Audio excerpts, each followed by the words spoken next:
where should we start? It's about, I'm interested in the question of decision, or in decision making. Yeah? Mm-hmm. And I think we have to come at one point, we should talk about this, maybe not in the beginning, but this decision making for me is the most complicated. I'm struggling with making decisions, and I think, for me personally, all decisions, in the end, I'm doing, and I still don't know if everything what I have done in my life, in my curatorial life, was right or wrong. So this is maybe why I personally continued being a curator, or now as a gallerist, or at the moment doing both. That's probably why I continue doing this. I don't want to be anecdotal, but I think it's relevant also for you. You have to know, who of you knows about Liam Gillick? Knows about, no, why not? So, you see? So, some, but not all. And we could also, we could call the talk, who is Liam Gillick? Right. And he is very well known in Belgium, maybe not to a mass audience, but you have had plenty of exhibitions and in Belgium, mainly a lot or a couple at Michelin Schweizer Gallery in Antwerp. And for me, a very still groundbreaking exhibition at the MUCA together. Was a collaborative project, I think invited by Dieter Roelstrate, is that right? Yeah. Together with Lawrence Wiener. And Lawrence Wiener, among others, has been a very, very important figure for you through your entire career, is that right? Or since you have moved from London to New York? No, we met in the year I left art school. Because, should I? Yes, please. Because it's interesting, you brought up this idea of decision making, but without then proceeding. No. It's part of that. It's like, look, for me, it was very clear early on that all the artists I was interested in did not emerge in isolation. They always emerged in proximity to someone else or other people, right? And I thought it would be, I made a key decision that I needed to be in proximity with certain people that I was curious about, in a way that now I think about it in retrospect, must have been a bit strange, because I was so clear.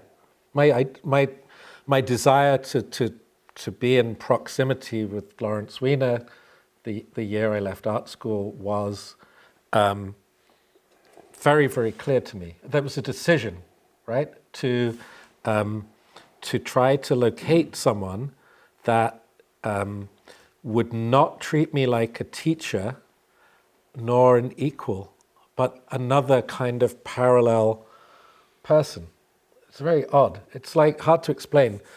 So for Lawrence, he didn't treat you like in a hierarchical way. He didn't treat you as a younger person. He treated you as another artist and would argue with you and engage with you in a way that was as he would do with other artists, right? Even at that young point.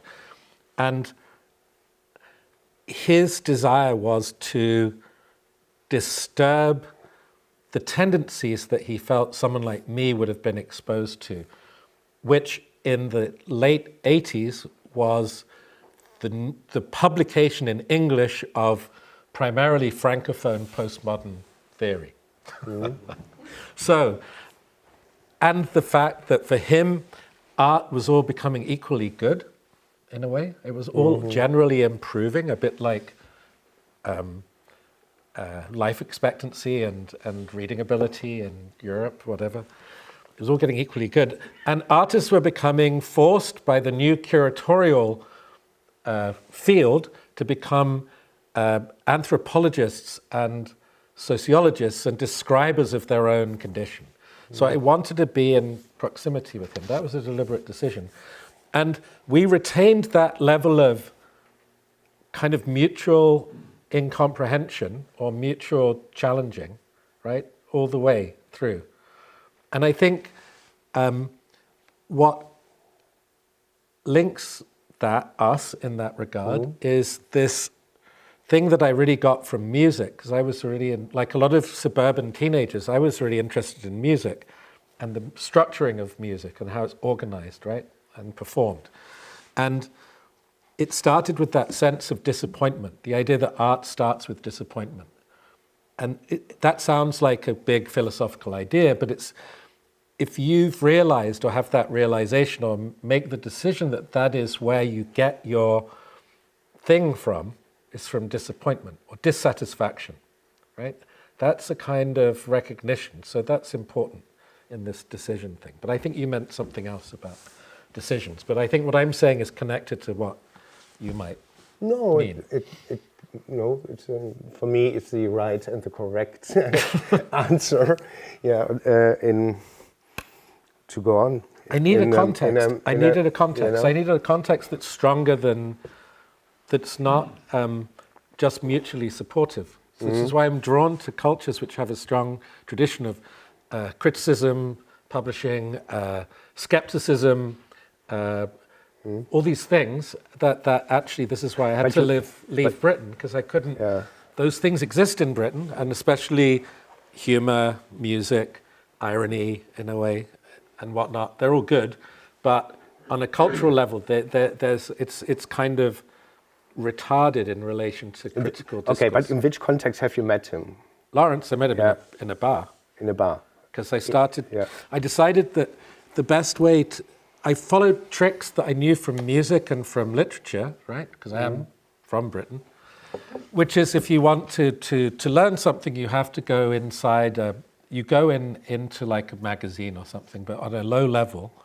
But the low level is where you become the mediator, right? You're the gatekeeper. So I met him that way because I started working at a magazine, and I would open the mail and I would manage the list of subscribers. And as people here involved in publishing know, when you're doing that, you are running, you know everything almost immediately. I received the first person to see every book and every magazine, and it meant also that very quickly, it's like you've got this kind of, it's like a kind of an umbrella, right, under which you can hide. And you can then start to disguise who you are. It comes also from cinema. All my French friends were heavily influenced by cinema theory and cinema publication, not by art magazines. French. We were not looking at art magazines ever. We were looking even at Cahiers du Cinema. I was only looking at literary magazines and music magazines, right? So you're using a model and you're transposing the model onto in a way to find new models of decision making, you could say, right? And so then the only other early decision is, as a game, I thought I want to do an exhibition before the end of 1989. So if necessary, in 2024, I might be able to say to people, I'm an 80s artist. And I did it. I managed to do one exhibition in December 1989 at a gallery in London. I remember that time. we met before, but I remember that time because in 1989 it was a show, by the way, a group show in Nice. Because I started as an artist as well, a very, very short career, but we were at the same exhibition. But unrelated to this, when we met in London at the Goldsmiths College then, now Goldsmiths University, and I was so impressed by that because that in Germany, where I studied, this was not common that young artists or young students were organizing academic programs, public programs at universities. And visibly, and not just being the slave or the assistant of Professor whoever it is. That was the time when it was almost before the YBA, or it was before they were famous. Anyway. Before they were famous, yes. Okay, but you organized for, or in the department of Michael Craig Martin, who was the leader of the department at that time, right? Or yeah, they didn't really have a department, but yeah, essentially, yes. A professor. So, and at the same time, I remember you had a very fancy car driving with you in London. I forgot which car it was, but I remember then we went to your... It's a long time ago. It was kind of a piece of shit. No, it was a 1978 Jaguar XJ6. Yeah, so, okay. It's the kind of thing, you can get it. I'm not a car fetishist, but I remember. But I remember. Again, I don't want to be anecdotal, but we were driving to Art Monthly. Yeah. You mentioned the magazine, Art Monthly, which I knew already before, but I was very impressed by Jack Wendler, by the way, who founded the magazine, or co-founded the magazine, and which is still a very great magazine, and you mentioned that you were working there. But I was interested that, okay, is this artist, as a Liam Gillick, is he more academic, intellectual, yeah? Or, and why, already in that time, why is he producing what he is producing then? How have you made a distinction? Was it, so because you were young, you were 24, 25, 23. So that's, this I meant with decision making. Couldn't you? Yeah. I made very clear decisions because that's what the music world I was interested in around Manchester, factory records and things like that. They had, let's say, novel ways of self-organizing. They retained autonomy, they retained independence, the artists retained all their ideas, and they worked in a model which was like the designer did what they do, the musicians did what they do, everyone had this kind of free zone. And the gallery and institutional structures were, to me, poorly advanced, right? They were very badly, they were too slow and too dull. And I felt that you could, all the artists I was interested in, also historically, had tended to write and get involved in other things, whether it's Adrian Piper or even going back earlier like Donald Judd or Smithson or something. Okay, we are kind of being anecdotal. My father's family were basically Irish, right? And we're not embarrassed of ideas, and a certain kind of the idea of using language or writing or speaking and whatnot is not a shameful thing, right? So that does come into it a little bit, but I think some of this is strategic. You can be very aware, and younger people in this room would be aware. You're aware of the conditions you're operating in. You're aware that you're coming into a certain discourse while it's at a certain point. And what I realized is that I wanted to retain critical potential, right? Because I felt that the other things would kind of sort themselves out. You can meet young artists now, and they often worried about how they will find a place in the world for their voice, their vision, the way they look, or how do I find a style, or how do I find a thing? I was utterly convinced that the trick is not that. How do you create the conditions for a critical potential in the work? That's what you have to do. And the only way I could do that is to dissipate, right? So to be writing, to be editing, to be organizing, to be organizing lectures, but not, it is a pre-internet and pre-blogging environment. A lot of it's therefore happening by word of mouth, or it's kind of happening in a very small way. But yes, these were clear decisions. And that's when I started to, it's when I realized I have to leave where how do those decisions, as doing so many different things, how do they relate to each other? Are they one? Well, but they're not. I never saw a real problem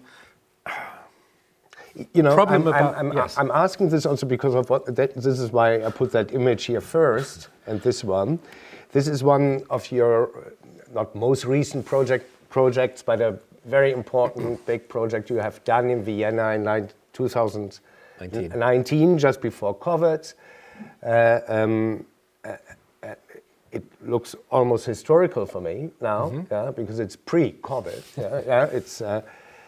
But this, you have to talk about the project, because I was the director of the institution, but I have not led this. I left the institution just before that opened.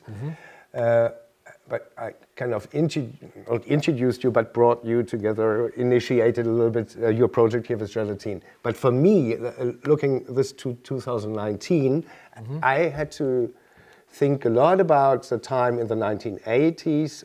Also, although formally this is completely different, because that's bringing so many different aspects of your work as a subtext together, which I, to be honest, have never seen in all of your other projects. You have, correct me, or please tell me if you disagree, but this is almost a mini Gesamtkunstwerk. So, can you should say what it is. No, you have to say what it is, because I'm not the author.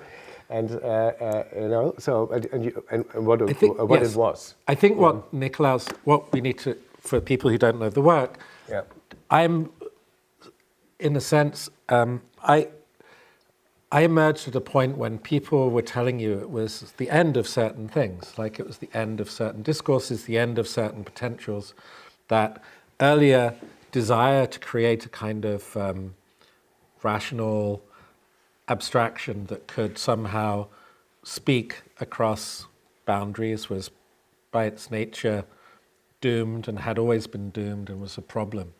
And I'd spent a lot of time trying to seek out what could be new contemporary forms of abstraction, right? That wouldn't be rooted in the universalizing claims of the Enlightenment and certain dialectics, but in fact rooted in the gray areas and the intersectional conditions that we were truly finding ourselves in.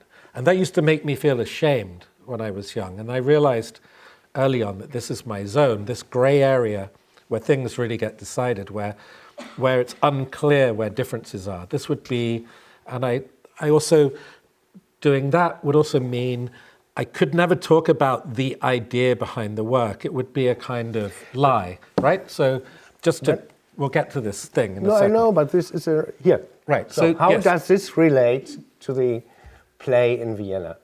Or maybe first you should explain a little bit about, talk about Gelatine. Well, because the point is, okay, so say you're people don't have much time, so they're like, what's the idea behind this work? Musical in 3 acts. Well, exactly. Exactly. So I thought what I decided to do was to write in parallel to the work, that I would create ways to avoid answering the question, right? Because the way to avoid answering certain questions is to provide a kind of distraction. It's like, and the distraction would be these books I started to write.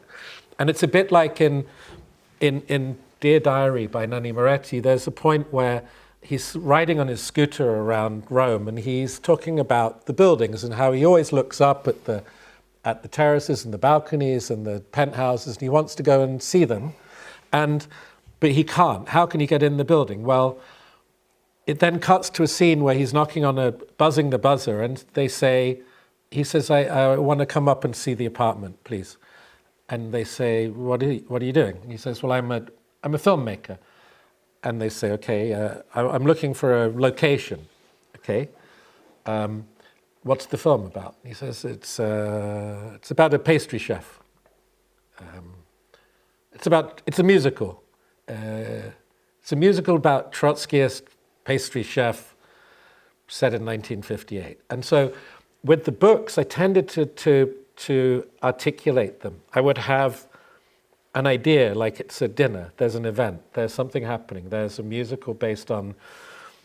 So if you presented this abstraction and someone's talking to you about the origin of this abstraction, what I've done is I've created conditions to produce it. I've created a new kind of world where things are happening, characters are occupying it, complex discussions are taking place in the book, and then I make the work while thinking about that, which is very different from the idea of thinking, I will make something, right? So you're first creating this complex conditions of production in order to do something. And it's true that, so what therefore happens is as an artist, you end up in this multi-layered, like a kind of, like a sort of pastry, like a flaky pastry kind of thing. You have these various levels of entry and exit. And one of those weird ones has been my friendship with Gelatine, who are an Austrian collective who superficially are scatological, crazy, typical Viennese style, legacy of performance and whatnot. But we've always had this common conversation, which is about who controls the means of production, but not in a pure Marxist sense, but in a literal sense. And how can we keep destabilizing that?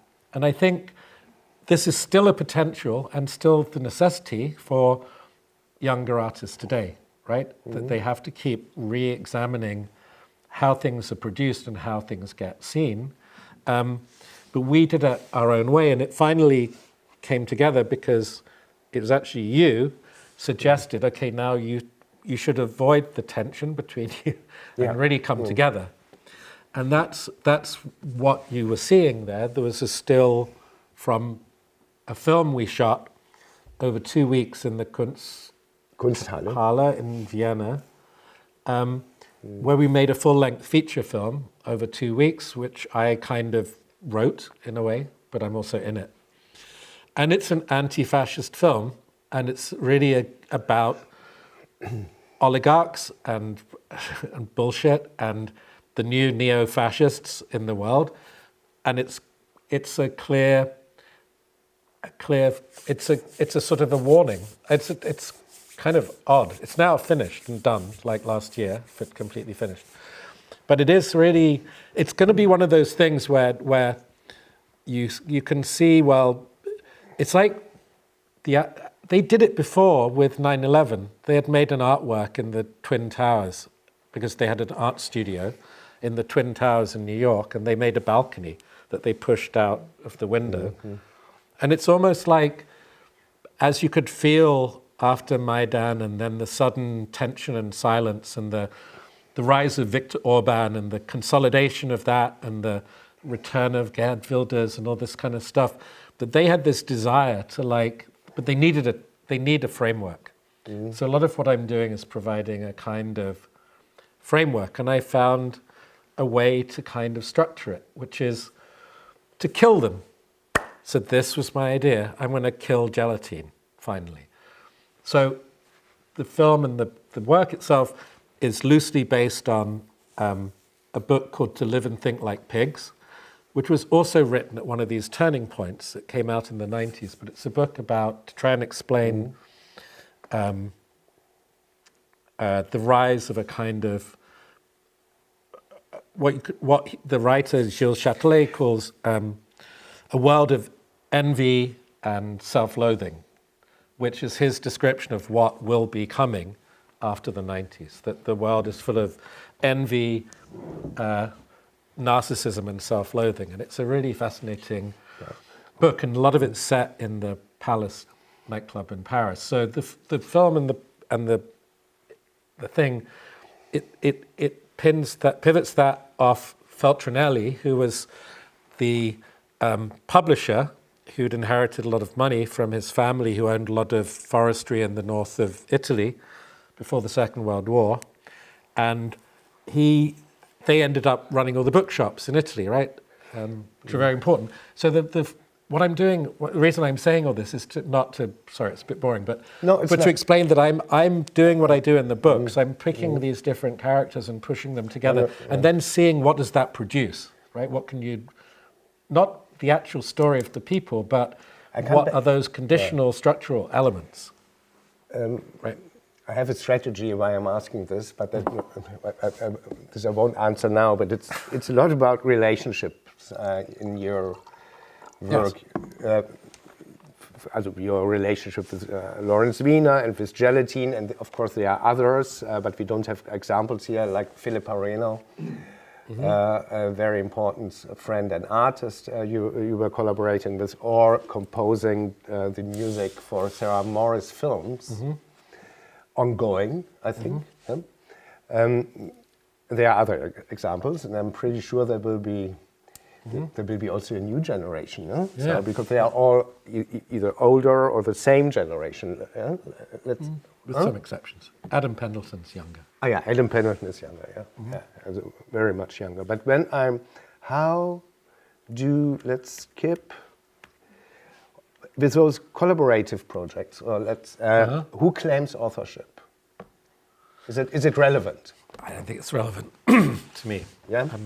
No. Okay, for me also but not. Personally, I mean, I've had some disagreements with art dealers when they've tried to claim collaborative work as a solo work by one of us, but that's... But let's hear an example.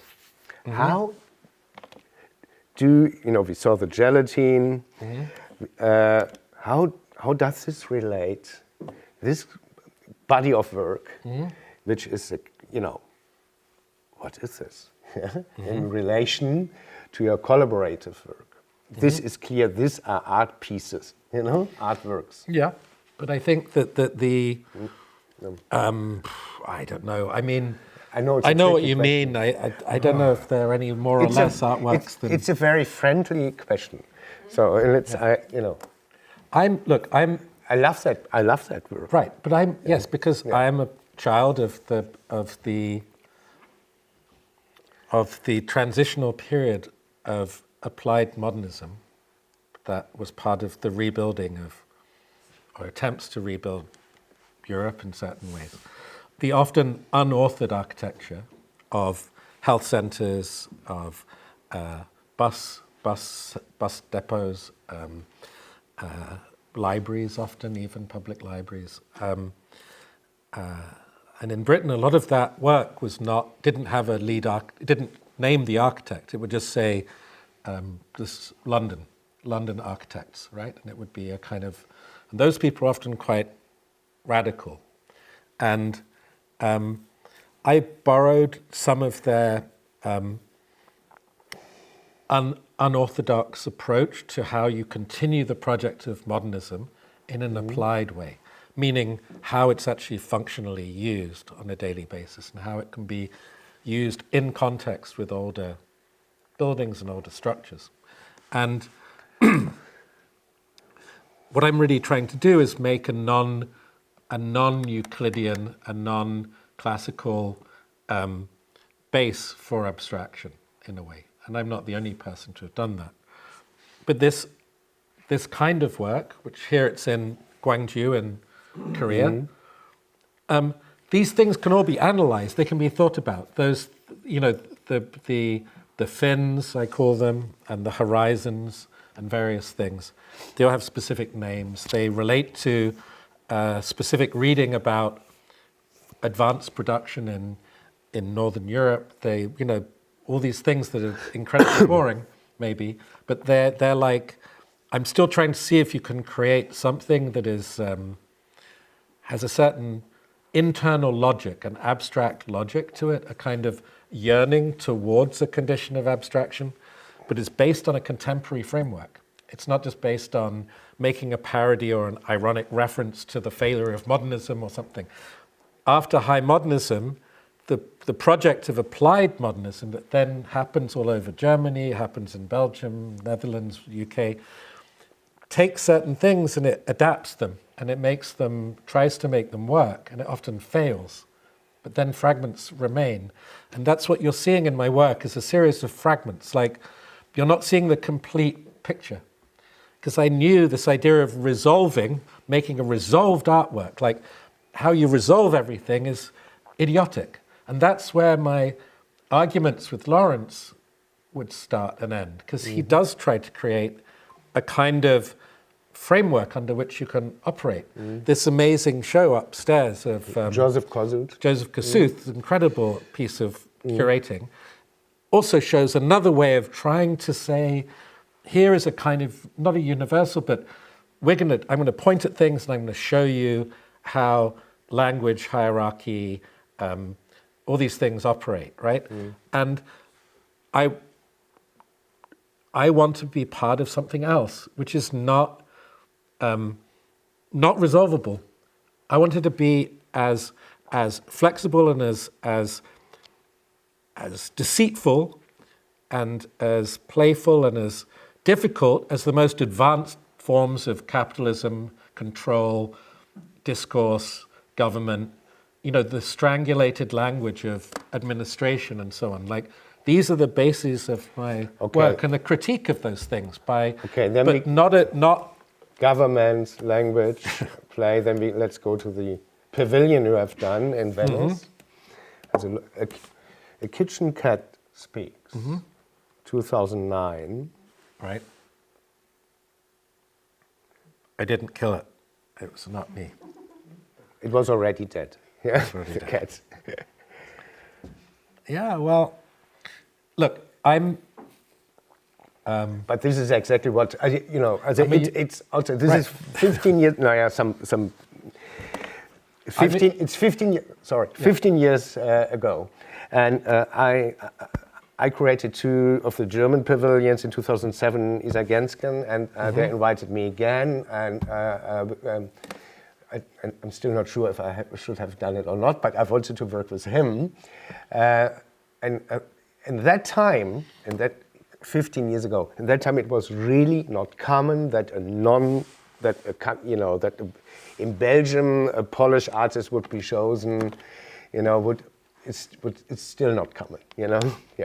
And but in that time it was unusual. Yeah. So it was completely new that a Brit, how they called it in the German press, So if they found out they lived in America, it was ridiculous. Yeah. It's representing Germany. It was the right thing to do. Yeah. But this is a lot about representation, what we are seeing here. And to me, it's still, also in retrospect, but still now, it's one of the most political projects. Right, but this comes back, there's no contradiction, in a way, between this and the work in Korea, which is kind of... No, I agree. Because, in a sense, you're just seeing a different layer of it, right? So imagine if you're making an animation and you have different layers of the cell, that you peel them away and you see what's underneath. This is, in a sense, a tribute to the someone called Greta Schutter-Lehotsky, she was called the Architektorin, like the female architect, and she was one of the few people involved in the Waisenhof-Siedlung in Bauhaus, Stuttgart, and the Frankfurt kitchen. And she designed the kitchen, which is a kind of classic, efficient design that was, of course, designed to make housewife's life free, better. more free. But of course, it's a grey area of these things, of course. Yeah, but the idea of it, she had an extremely interesting life and spent time in the Soviet Union making clinics and children care centers, day centers, and then also coming back and living in Vienna. And I just thought if you're going to do the German pavilion, she's someone to think about, right? And what I could do is I could take these things we're trying to grasp at, like, okay, you write things, and then from all that you pick out misleading fragments and you try to make some abstraction that somehow also acknowledges the legacy of an attempt to keep a real progressive modernism alive. So you do all these things, so then, okay, what do you do in the German pavilion? Well, I thought, this is the moment to reveal myself a little bit. I would make the abstraction of the pure forms more representational. They would suddenly be recognizable. They would suddenly get a face, right? It's a kitchen. And then, on the other hand, I would make the text into speech, that it would no longer have to be read, right? You could hear it. And so I would design a kitchen. This was my idea. I'd make a kitchen because the kitchen, for me, is the last great battleground of modernism. And everywhere you go in developed countries with some excess wealth, the money goes into the kitchen. If I want a new kitchen in New York, it could cost $100,000 because it became the site where advanced, educated people meet. It's where the straight people meet, but not just the straight people. My brother-in-law is a wonderful, complex man and has a fabulous kitchen.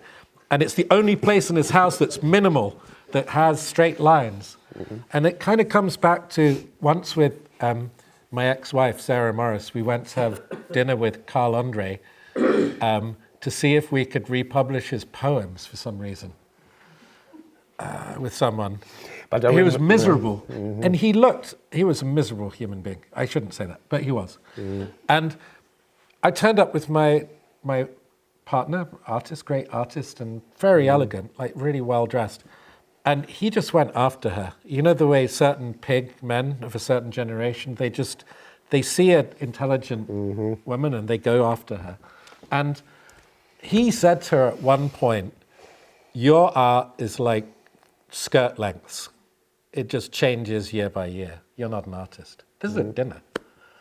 And she said, well, your only contribution to history will be kitchen design. Yeah, I think I think they were both right in a way, but it's true. And so I wanted to do something that was it pointed backwards towards this Schütte-Lehoczky period, this belief you can still liberate, right, through efficiency and Fordism in the kitchen and so on, but also something else. But it had, the cat was, there was voice as well. Yeah. Right? So the cat tells a story. Tells a story. It's also published in a small catalog, but the cat told the story. The cat tells a story about a cat that can speak. Yeah. And the cat, of course, is in most folklore still the familiar, we call it in English, the familiar of the witch, of the woman, right? The single woman that is banished to the edge of the village because they can see things and they're brilliant and they're genius or whatever, has a cat. And I'm a cat. I like cats in a way. And I think they've seen everything. My cat was there to represent trauma, right? Because you see it today in Gaza. You'll see a cat walking amongst the wreckage. You'll see a cat, like licking the blood off the face of a soldier in Ukraine or wherever, in Donbass. And the cat has this very strong indifference, right? So my cat could be the figure that has seen it all. So it's not just about the Nazi legacy of that building. It's more about this concept of the cat as a truth teller who cannot be trusted because cats steal your breath while you're sleeping, right? That the cat could start to represent something in between him and me and the deception of artists and the deception of culture within a building that had just been renovated to being perfectly as it was under the Nazi time. So there you go. I know you know, but I know. Other people didn't know. No, but all people who have visited Venice know that German pavilion, since its inspection is struggling. The first question I had from a guy from the Frankfurter Allgemeine Zeitung was, so are you saying kitchens are art? You see, so I was stuck from the beginning. No, but that's so easy to answer with Schütte-Lehoczky, and it's a museum piece, and plenty of museums. But looking at this, changing a little bit the subject, looking at it before moving on, it was just shortly after the financial crisis happened in 2008. But we were in full production, this financial crisis of that period, and being in production, it was very hard. We had so many budget cuts from the German government, I remember it very well, and I remember that we asked Porsche as a sponsor, and Porsche later, by the way, produced a kitchen. Yeah, I know. So, and if I look now, at Bulthaupt. I was right. Yes, Bulthaupt and all those companies, mainly German, by the way. All the new kitchens now, 15 years later, or 10 years later, then We should claim authorship again, on all the. Again, this is coming back to so what are your fundamental units, right? Like in the world. If you're making art in 1966 and you want to make a really beautiful, pure, true sculpture, you might go and buy bricks, fire bricks, and you can put them in a line and they're true and available. The thing of my period that's true and available and universal is the 60 centimeter wide kitchen cabinet, which you will find in Gaza. And you will find in North Korea, and you will find in Canada and America and here. And it is the universal dimension, is the kitchen cabinet. And I wanted to play with some of these things. I'm always, sorry. I get excited about kitchen cabinets. No, but me too. Why are we not, okay, in the end we should talk about one sentence about what we are going to open next week at Kin. So, but not, but it could, why are we not doing a kitchen? Yeah, but the room looks like a kitchen. What I'm seeing here, what do I see here? You see Beaux-Arts, I think. No, don't you? No. I don't know what you're seeing there. Now, what is it? Isn't that the steps at Beaux-Arts? No? Yes. So you're seeing a building that I wrote a book about. Yeah. Now I want to go to the Fogo Island weather station. Okay. What's the complete title now? It's called a variability quantifier. Yeah. So I should. Within all this, because you've got to, there are these kind of different layers, as I've explained, but some of them become reactive. At the beginning, I had no context. I was talking about place or situations, but at the beginning, no one is offering you them, and it starts to happen. No, but you did plenty of public, what means public projects as the ones I know well are in Mexico and in Frankfurt, right? As in plenty, lots of places. And this is on Fogo. It's a weather station. It's a functioning weather station, and it's part of the so-called global weather network. And it's ongoing. As it opened in 2022. Yeah.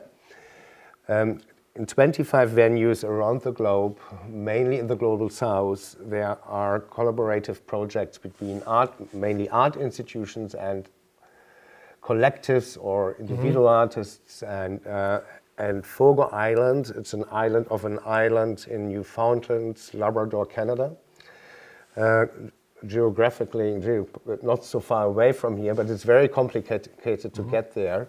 And that's one part. I have been the artistic director of the Schafhausen of that organization for almost 15 years, for 14 years. And that's an area which is heavily, climate change is, you feel it every day without feeling it, because it's cold area in winter. It's not like Toronto, but it's cold. But the ice is not anymore freezing like it used to be. The summers are getting usually 25 degrees in maximum, now 35. You see climate change, we are very exposed in nature.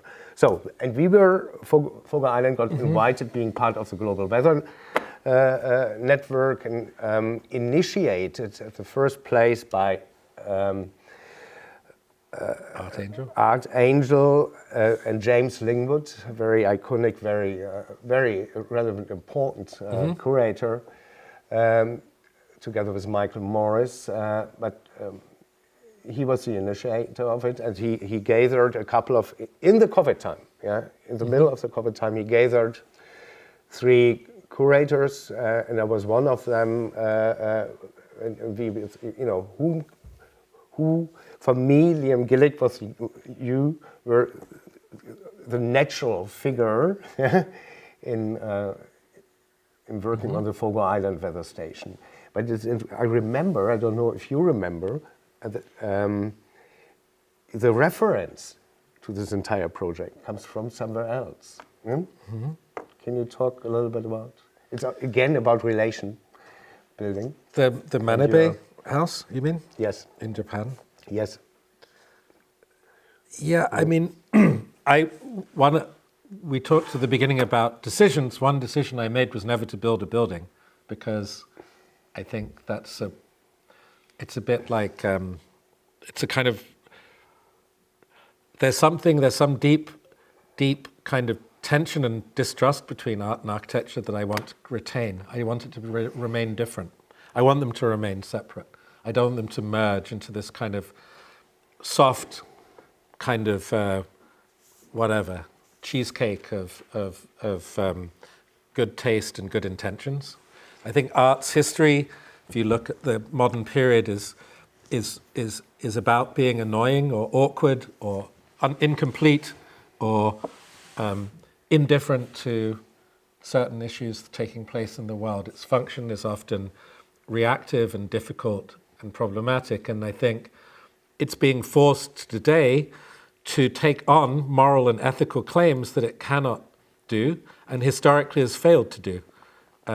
Dada wasn't done before the First World War to prevent the First World War happening. It happened after the First World War as a kind of idiotic response to something that's impossible to rationalize. So there is a problem at the moment that people like me are asked to do things about climate change or about society, right? No, and but this is not about climate change. I know, but that was also not the question. Right, but then again, there is so if you're thinking about so what is an artistic methodology, right? So you look at Lawrence Weiner, you could say, well, faced with the same problem, he would say in 1968, I said the following statement of intent. The work may be built, the work need not be built, the work can be whatever, fabricated, and that allows him to then work under any condition, right? To propose a relationship of objects or people or ideas, and you can do that. I'm caught endlessly in this kind of postmodern condition where I'm constantly exposed to the raw, ever-changing connections in the world that keep pulsating and reorganizing and finding new languages for each other in this big gray lump in the middle of everything, right? And so that's also been my approach to this kind of project. And it started when, in 2015, for COP21, I was asked by the French rail company if I would do something in Gare du Nord station, and I felt I needed to understand better why art about ecology or climate is so it's somehow disappointing generally, and what is it that is missing from all these discussions? And I realized it was the work of a man called Sakura Manabe, who in 1966 and 67 published the first key scientific paper that showed through his mathematical modeling of global climate how to measure temperature at any point notionally on the Earth between the stratosphere and the troposphere. And this work is where all of the things come from. When they say on the news, oh shit, Europe, it's going to be 1.5 degrees hotter, and this is a big problem, this is Manabe's work. And I discovered Manabe's alive, and I just took his mathematics, and it's an international language of equations. I put these in very simple terms on all the panels in Gare du Nord, RER station, and they had to take away all the advertising. So all you would see is these equations on the... And it speaks to any language, right? It's mathematics.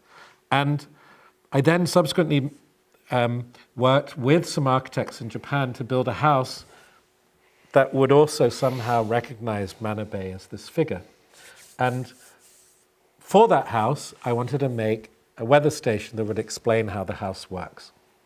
And this would go outside. It would reveal, like the books do, and like the other ways I work, somehow it would reveal the substructure of everything by showing off how it works and at the same time being functional. And that's when we ended up in Canada, and I went to visit a few times, and this is a flake. Yeah, I got to see the vernacular architecture of the island. And this is kind of based on one family factories where they would pull the cod up onto these ramps, stages they're called, and then they would process them in the hut, and then they let them out to dry on various other racks and so on. And they're very efficiently made. And I saw one being renovated, and this is where this fundamental structure comes from, where you're seeing literally how it works. So at the same time, it's both the weather station that they didn't, because they don't have a weather station, it's a weather station, but at the same time it's also... Historically there was a weather station, yes. And they took it away, so the government... Again, it's an island of an island. To get to the next city, city, it takes 3 hours, and the next weather station was 3 hours far away. Makes no sense on an island, you know. So and then and old people were so happy to have their weather station back, because online they can check now what will be the weather like tomorrow. You know, it's working. It's really. But it's really just a place to go and sit, actually. So it has nothing contradictory with my other work, which is also about and relates to discourse and middle ground and discourse and discussion and negotiation and whatnot. But the thing is, you're doing the thing, and I have to deal with this more and more, which is good. Thank you for doing it. Which is, I am getting always pulled back into this thing of a story, right? So this is a story. We can tell a story, and it's a good story. I'm a good human being. They're good people. I did a good thing, and I agree with you. I don't think you should do it so often. And that's why I'm always trying to claw back to this thing of like, so what could this abstraction be still? If we still think all these things and we know all these things, right? What then could I do? But this does help, and it's an important part of it. Yes, but you cannot do it all the time, those things. Let's come to fact structures. Change of subject? Whatever. Because, 10 past or 8 past 9, and we want to open for some questions, but So, fact structures is going to open next week at KIN, and on Friday. It's a new body of work you are working on, and as a point of departure, or a very important element, it uses another relationship, or historical relationship you gain with Otto Neurath. Otto Neurath, Austrian-born philosopher. Logical positivist. Sociologist. There aren't many around anymore. He's dead for many years, but he's also he was and for me also someone who used to, as a German working in Austria is not easy. So, but that was, he had to fled Austria and during the Nazi period. First went to the Netherlands. Yes, first went to the Netherlands, and that has when you think about design, I think he has been, as you know, has been very influential on. This is what the Dutch graphic designer told me. So for graphic design, if you look into Schiphol Airport, is one of the very good examples. Without people like Otto Neurath, it wouldn't exist. Right. Esotype. Well, look, if you could say one aspect of my work in the last 30 years is connected to the logic of renovation, rehabilitation, a kind of postmodern sublime, a certain aesthetic, right, of the renovated space, of the new kind of symbolic architecture of green roofs and new social sites where they're actually very controlled and so on. My work has often used non-fundamental forms like screens, false ceilings, wall panels, things that are not the fundamentals of minimalism or modernism, but the more delicate surfaces and disguises and costumes that we've covered our places with. That project is nearly complete in a way, like meaning in the culturally complete. It's kind of run its course. So in the last few years, while doing projects like the film with Gelatine and the thing on the island in Fogo, which are more rooted in something you can talk about as a story, I've been looking for like a new abstraction. And I've always used a color system called the RAL color system, which was developed in the 20s in Germany as a system for color that could be reproducible on a building or on this or on a piece of furniture. And the RAL color system is what led me also to the isotype system, or the international picture language system that was theorized and began in Vienna, but really got going in later on as an actual organization. And the isotypes themselves, which are like pictograms, right? Like you see everywhere, like on the toilet here, you see the figure of the man. That's a kind of isotype. But these ones, the original isotypes, were done by a guy called Gerd Ernst. The Mainzer Museum. Also. And there's a lot of the work, still around of his original things. But he made these isotype logos with icons with wood blocks, right? So he's really a 1920s Weimar lefty socialist printmaker, and then he's making this system.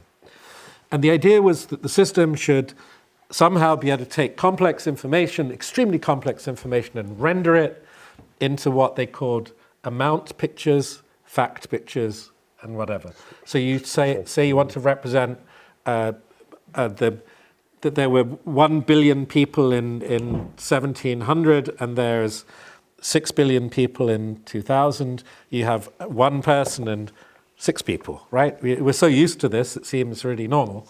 And I kind of got interested in what you could do with this, and not so much to the fact that this is they're beautiful nostalgic things, but more that what would be the isotypes of today.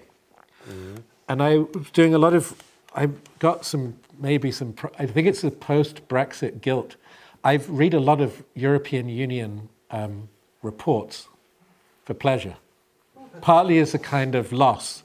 Like you can imagine in the 18th century, there'd be someone sobbing while they're reading like a list of sheep or something because they lost their sheep or something. But for me, it's European Union reports on like advanced production in European Union.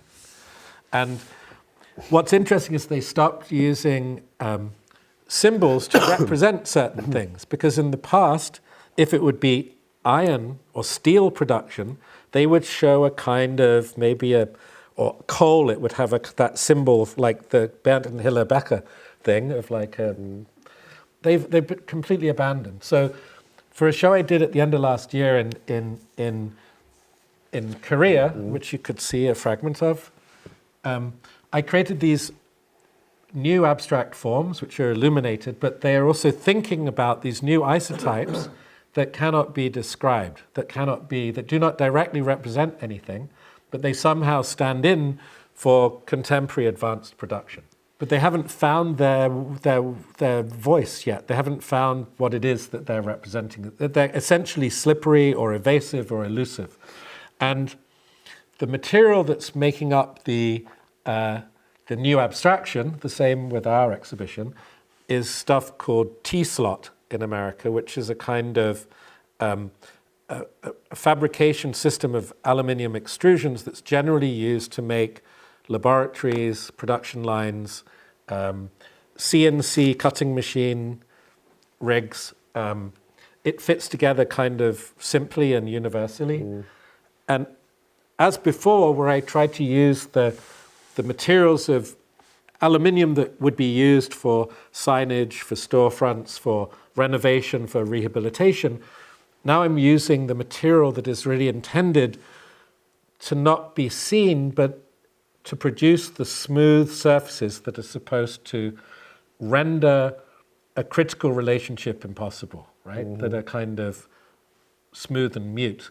And what's interesting about this T-slot stuff is the very thing that you're using to produce the thing that cannot be kind of humanized is in itself an advanced production that is also hard to humanize in a certain way. So as with the work in the past, I am still trying, a process of kind of elevation, if you like, or a kind of a lifting of things and structures and a kind of delamination, right? Delamination, like when you have a piece of wood, it starts to pull apart.